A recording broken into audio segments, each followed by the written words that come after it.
Well, trouble on the high seas, folks, when an Antarctic cruise, the ship lost, well, you know, there's some debate about whether or not it lost an engine, so we're going to talk about that in just a second. Now, it's a huge, beautiful cruise ship. This is a very expensive trip that these folks are on. It's called the Clelia 2, and it bobbed about in the treacherous surf. Look at these pictures on the left-hand side of your screen, and then we also show you the map of where it was headed.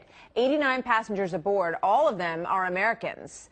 The ship was set to return today after a week-long trip. So we have with us an expert on these waters, Antarctic adventurer John Bowermaster, who has spoken to some of the people on the rescue crew, and he joins us on the phone. Hey, John, how are you? Hey, how are you? I'm fine. Boy, you know, the captain apparently says he's done this crossing 159 times, and he's never, ever, ever seen anything like this out there. Yeah, well, they were hitting seas, they said, which were 30 feet, so that's like running the boats continuously into a three-story building. Whoa.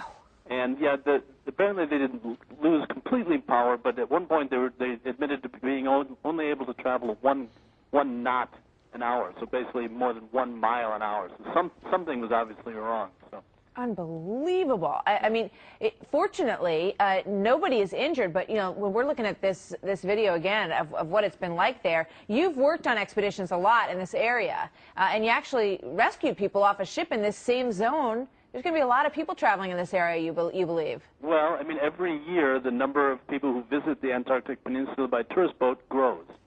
And as a result, I mean, just statistically, the more people you send down there, the more boats you send down there, there are going to continue to be accidents. But it does seem that every year during this kind of short summer season down there, which is kind of November to February, something goes wrong. In 2007, we actually watched the very first Antarctic tour ship sink off the tip of the peninsula. It had hit ice, and when we arrived, all of its passengers were in life rafts. Wow.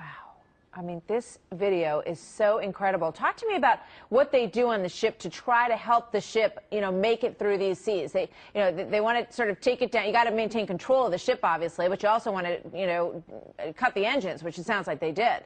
Well, apparently what happened yesterday is that the engines slowed for whatever reason. They got somehow turned into the seas. Those 30-foot waves came over the ship, broke out the windows in the bridge on the starboard side, and took out a lot of their communications devices. So not only were they kind of bobbing in the sea, not making much forward headway, but they couldn't communicate with anyone.